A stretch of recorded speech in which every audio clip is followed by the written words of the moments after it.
The Honourable Julia Gillard AC was Prime Minister of Australia from 2010 to 2013, becoming the first and only woman to ever do so.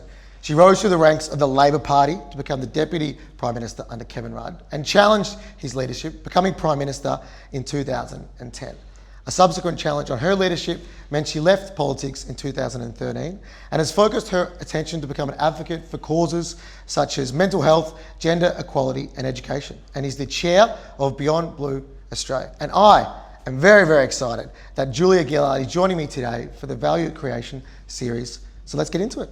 Julia, how are you? I'm very well, thank you. I've got to say, I think you can hear my voice. I'm very excited. I'm a bit of a fan. I have been for a long time. And I've got to ask you, 2020's been a pretty crazy year. How are you doing? How are you?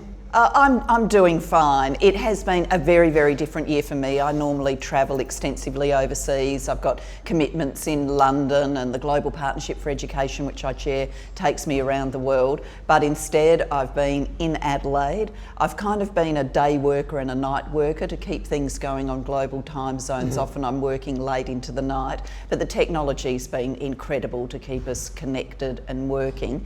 And I'm really conscious I've done it a hell of a lot easier than so many other people, particularly people in Melbourne. I really struggled early on, to be honest. Like, I had a lot of things that got cancelled, and I was probably a bit stoic throughout it, like trying to act like I was okay when I actually wasn't. Did you find like some real positive things come out of the time that you got to spend at home? Yeah, it's been a mix, For me, being in the one place for so long, not travelling, sleeping in the same bed, all the rest of it, I think health-wise it's probably actually done me some good. But I've felt too that there's this sort of hum of anxiety in the background, even if your world is kind of going okay, when it's as crazy as this right around the globe and you're watching the news reports, you can feel this sort of hum, this static of anxiety behind you, what's going to happen next. So there have been moments when I've struggled with that, and I've been really worried about family and friends, and particularly friends overseas. So I'm at the stage now where I think, roll on 2021, the vaccine, I think that there's light at the end of this tunnel coming. You are the leader of this amazing country that we get to live in. Are you really proud of the way that Australians have come together to kind of overcome the struggles when you compare what we've done to the rest of the world? Oh, incredibly proud. I think when you put a crisis on top of your underlying sort of societal structures, it shows the flaws. So if you've got a really unequal society, then that shows. If you've got a really unfair healthcare system, then that shows.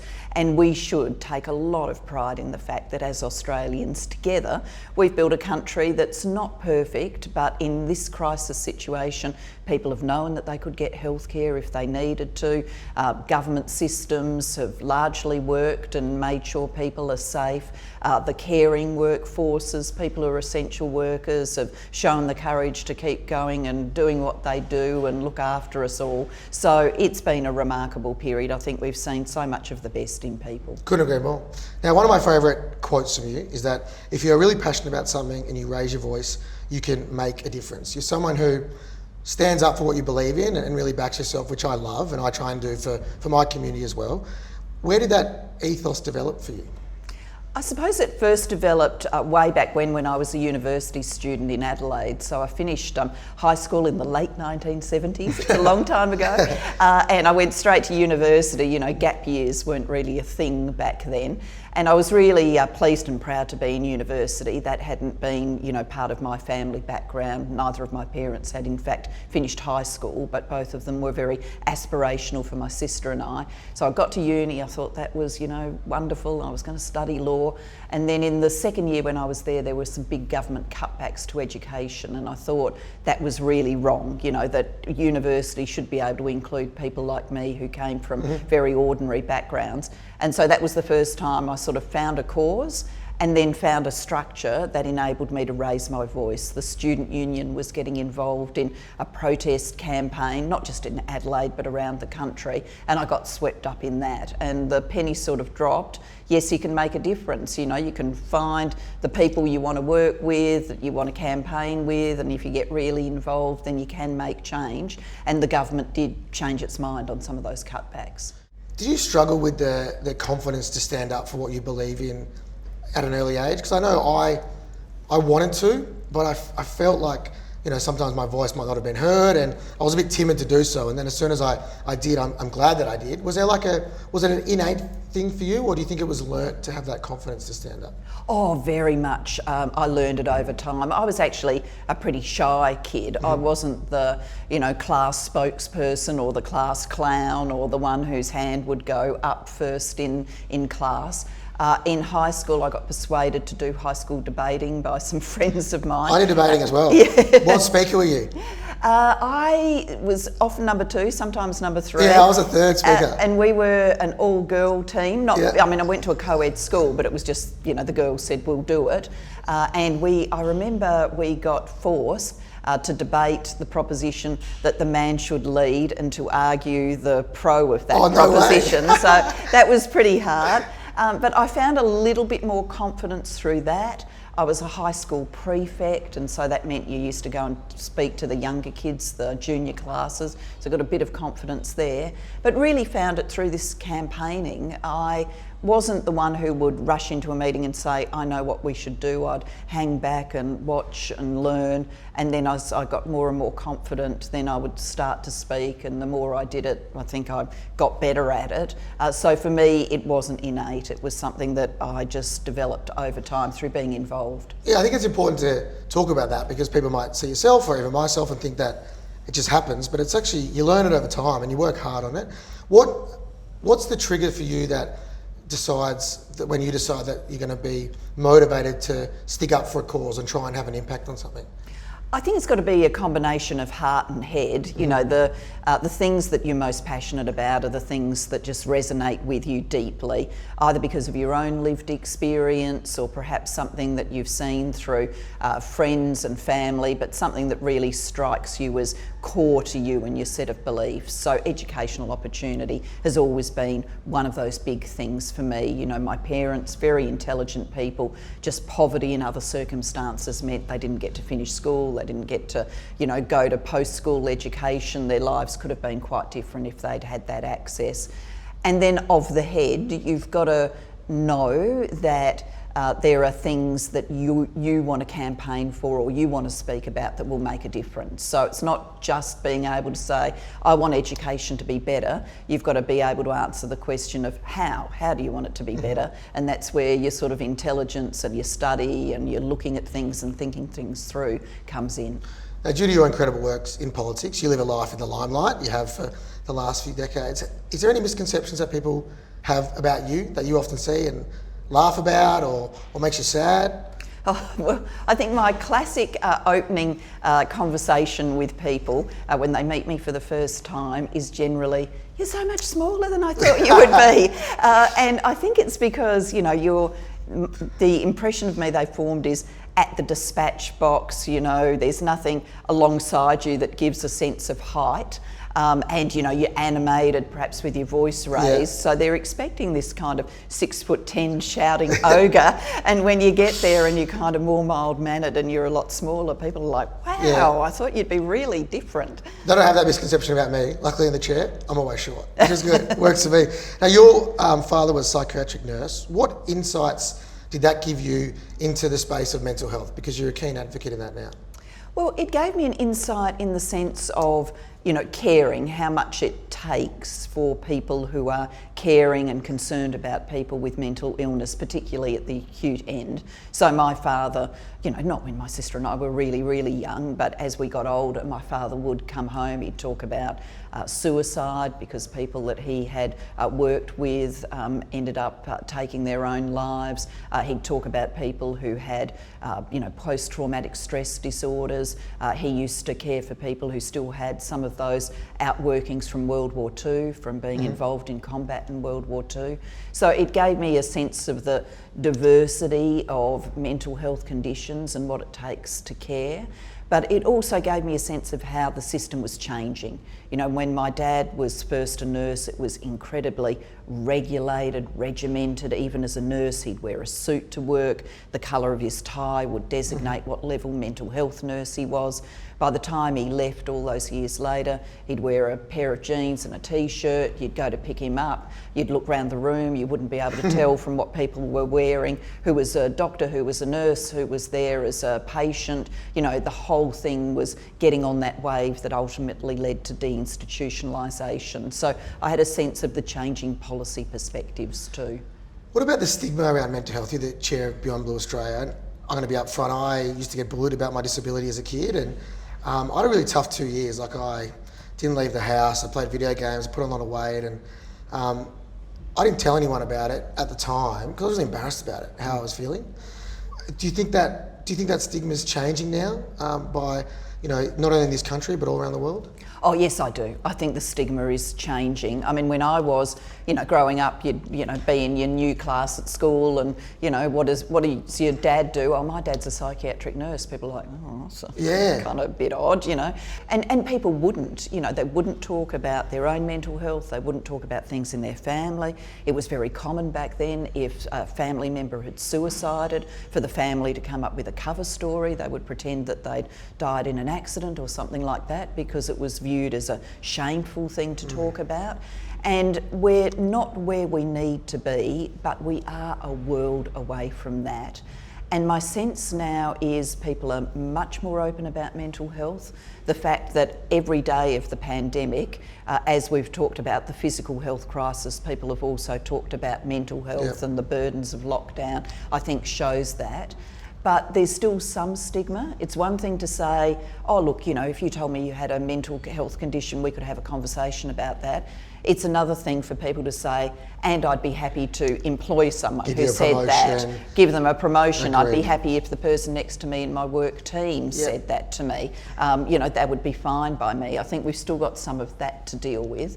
And I think we've still got self-stigma to deal with. So it's, you know, people who hold themselves back because they're fearful of the reaction of others. Now, you've been in some, if not the highest pressure job in this country, one of around the world.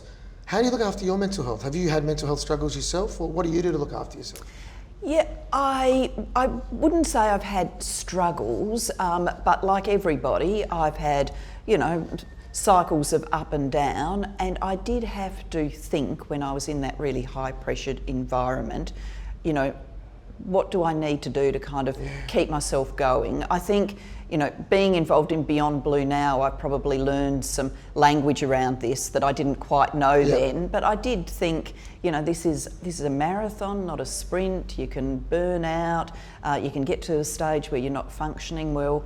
You know, what do I need to do to make sure I can keep going? And so I did used to think about, you know, making sure I got some sleep, making sure I got some relief, some times when I wasn't looking at my phone, when I wasn't doing paperwork, where I just let myself be, that I kept in good touch with family and friends because of the, you know, benefits that come with dealing with people who have known you for a long time, so they're not reacting to Julia Gillard Prime Minister, you're just the Julia that you were 20 years ago, 30 years ago. So all of that was really important to me. Yeah, I love that. And, you know, I play tennis sometimes, and I see a psychologist and I say, I'm seeing a psychologist, and people go, what's wrong?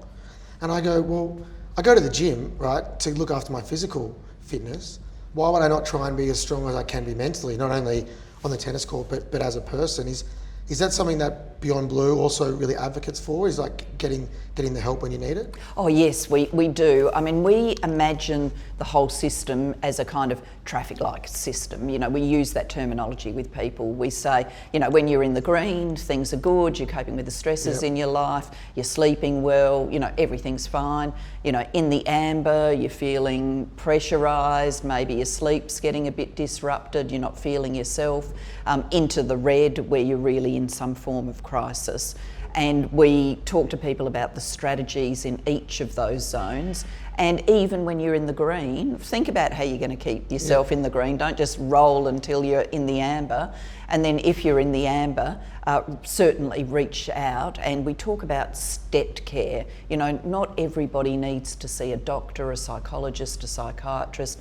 People can get low intensity options. We've got a thing called New Access where you see a coach. Cool. And that can be enough for people to get back in the green. If it's not, then you can step it up into the more, you know, clinical and heavy duty end.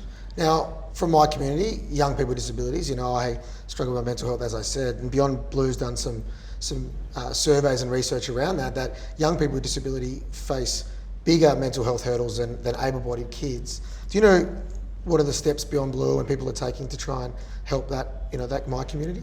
Yeah, we have BU, which is our program in schools to help with mental health issues in schools, and resilience and combating bullying, and helping kids develop a good, healthy sense of who they are and how to relate to the world. And of course, you know, children with disabilities obviously have got a set of issues, but you know, many young people struggle with images about their own body, about their own acceptability, about whether or not they are going to have friends. You know, lots of kids who, you know, lots of girls when I was growing up would struggle constantly with am I thin enough, am I pretty enough, you know, all of those, particularly as your body's changing as a teenager. And social media not helping that stuff.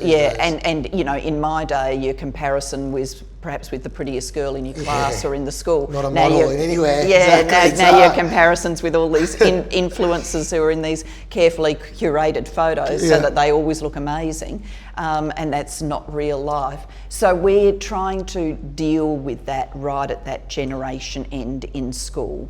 And, you know, for us, the most authentic, creative voices always come from those with lived experiences. You know, I don't know what it's like to be you, you don't know what it's like to be me. And so we've got to draw on that lived experience from communities that can tell us, look, this is the best way to intersect with my community. Yeah, I like to say, if you want to speak about somebody at a table, they need a seat at that table because they know best. And it leads me on to something that I'm obviously really passionate about, and one reason that I love you, I'm going to be upfront about it, was the work around the NDIS. And I get emotional thinking about it because I remember where I was when the NDIS bill was introduced into Parliament, and I actually went back and listened to you introduce that bill, and you got really emotional about it, right? And it gives me little goosebumps when I think about it because it's changed my life, my friend's life, so many people that I know.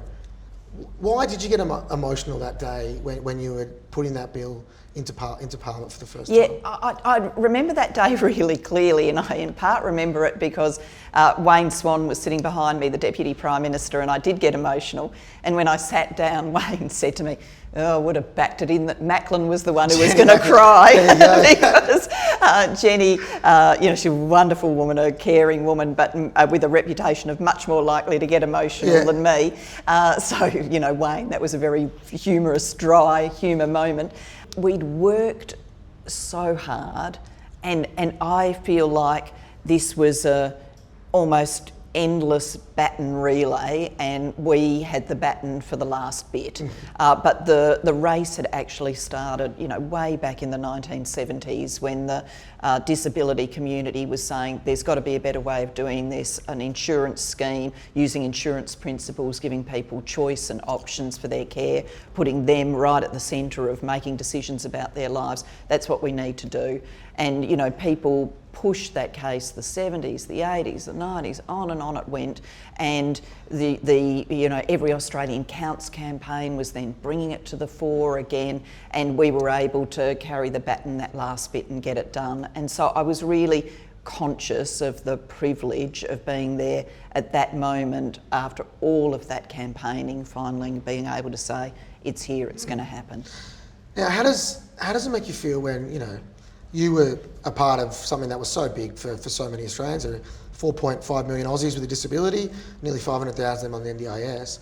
You know, there was young kids, 16-year-old kids in nursing homes with 80-year-old people. There were people who couldn't get care, couldn't travel, couldn't do anything. How does it make you feel when you see those people with disability getting out and living the lives that they deserve to live, knowing that you played a big role in that?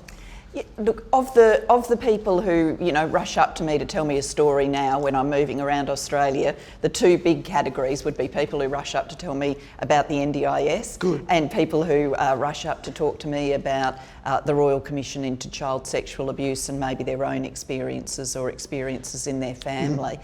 And it reinforces for me that, you know, when we say government, parliament, you know, people think, oh, it's all these big kind of machinery things, you know, big government departments that do things and, you know, Medicare and big institutions. But yes, it is all of that, but all of that is for a purpose, and the purpose is about people.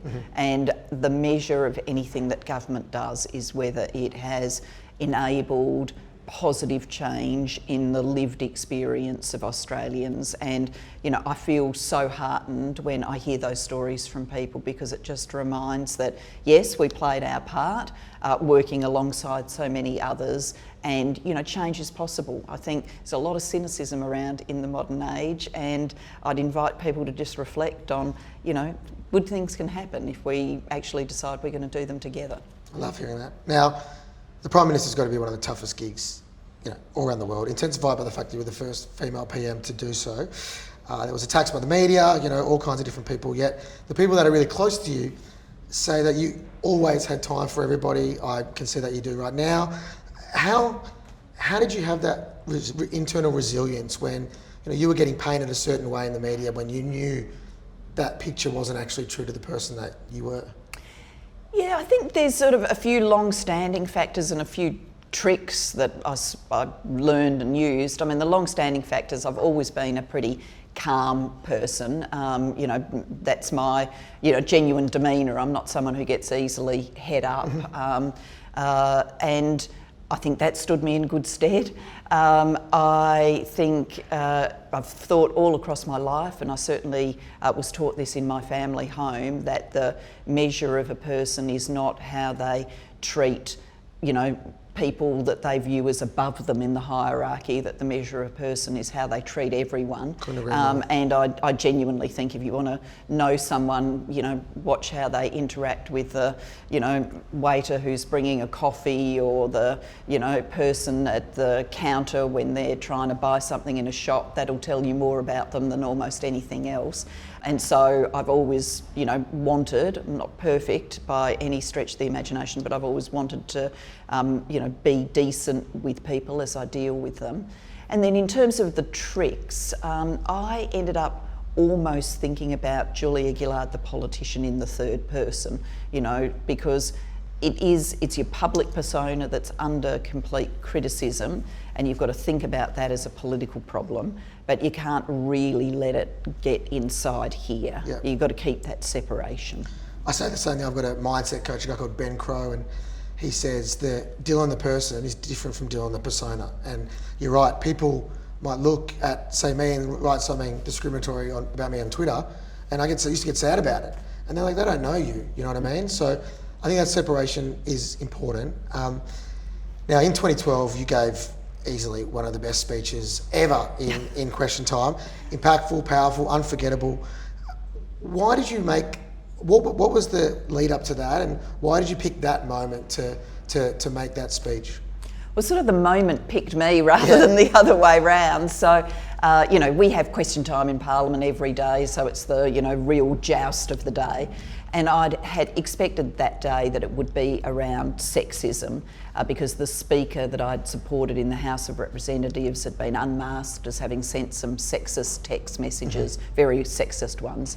And I thought the opposition would be using Question Time to say, you're such a hypocrite, you should never have supported him to be Speaker. Now, the fact that I couldn't have ever known about those text messages at the time, you know, it's never let the truth get in the way of a good combative question time. So I wasn't, you know, I thought all of this will be happening. So I went in ready for that.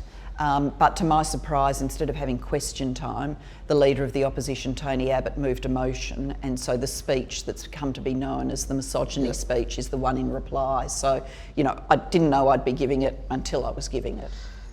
You were on a roll when you started. Did you go in knowing that speech was going to be, you know, so powerful, or did you feel it when you were in there and felt the moment to do it?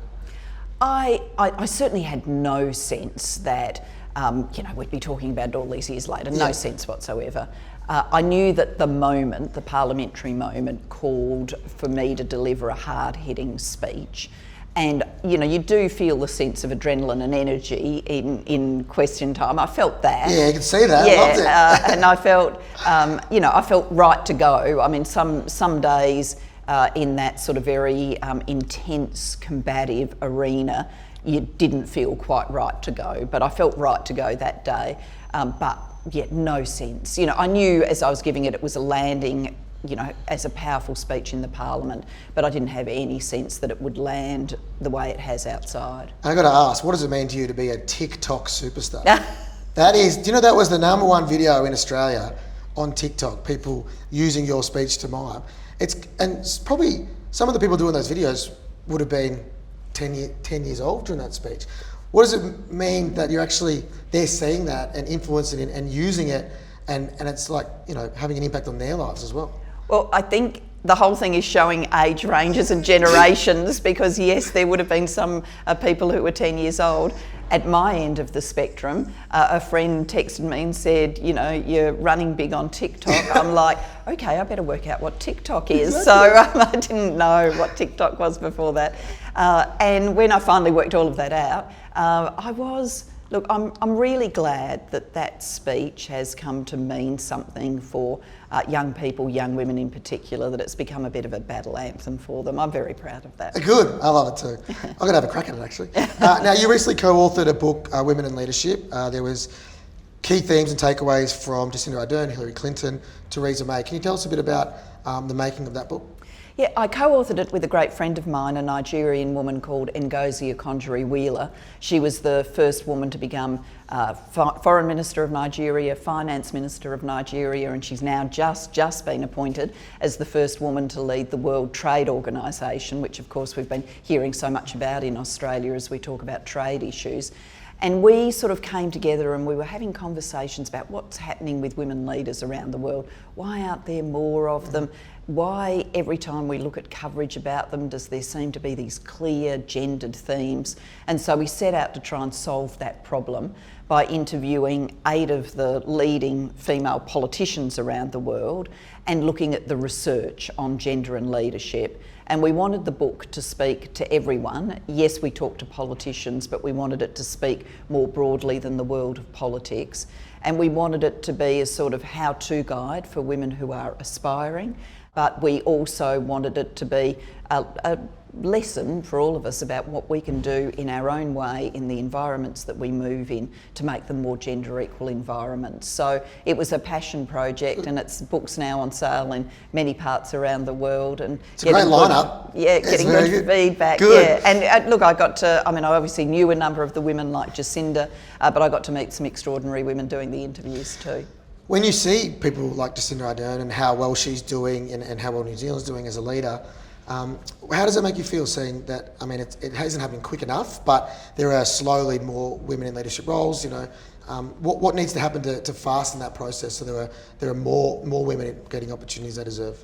Well, I think for Aussies, there's something really to think about when we look across at New Zealand. I mean, they are on their 3rd female Prime Minister, one of 2 nations on earth to have had 3 women. Iceland's the other one. We've had 1. And the World Economic Forum puts out rankings each year of gender equality, and New Zealand gives us a bath. You know, they come so much higher than us in the top 10 in the world. They actually give us a bath in a lot of things. Yeah. Rugby. But, in the sporting contest, everybody's like, we want to win that. Well, I want us to have the same sense of motivation around this gender equality contest. We should want to win that. We should want to be better than New Zealand. So, there are things we can learn from them. To enable more women to come through, it's a complex question, but political parties have to do the right thing, pre-select more women, involve more women in their operations. Labor has done a lot of that, but on the other side of politics, more needs to be done. The media has to treat women equally, not report what they're wearing, what they look like, their family structures, report them as politicians and leaders.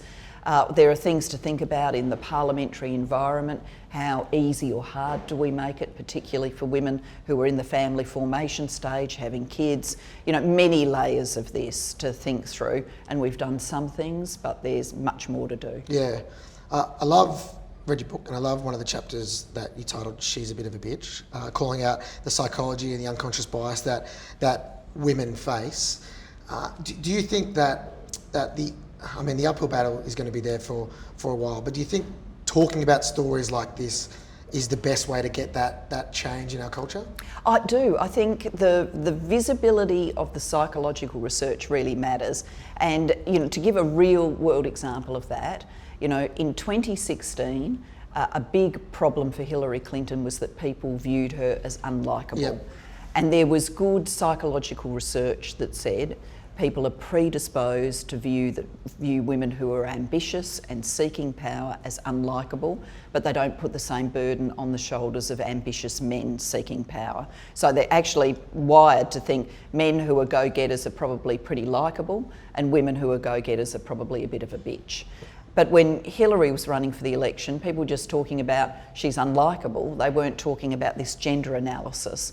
If we fast forward the clock to 2020 with Kamala Harris as the vice presidential candidate, the minute Donald Trump said, no one likes her, she's mean, she's nasty, people were in the media saying that's a gendered stereotype that he's using. He's only saying that because she's a woman. So, and that changed the debate around her as a political candidate, that the psychological research got the light shone on it. So that's really important for us to be surfacing this unconscious bias we have in our heads about women leaders. And if you shine a light on it, then it'll disappear. You know, these biases never survive if they're taken from the shadows into the light. Yeah. I mean, you're such a pillar of hope and a leader for women, especially in this country. I told my partner Chantel, we were having a chat today, my brother's girlfriend Em, my mum, and everyone's like, Julia Gillard, I love Julia Gillard.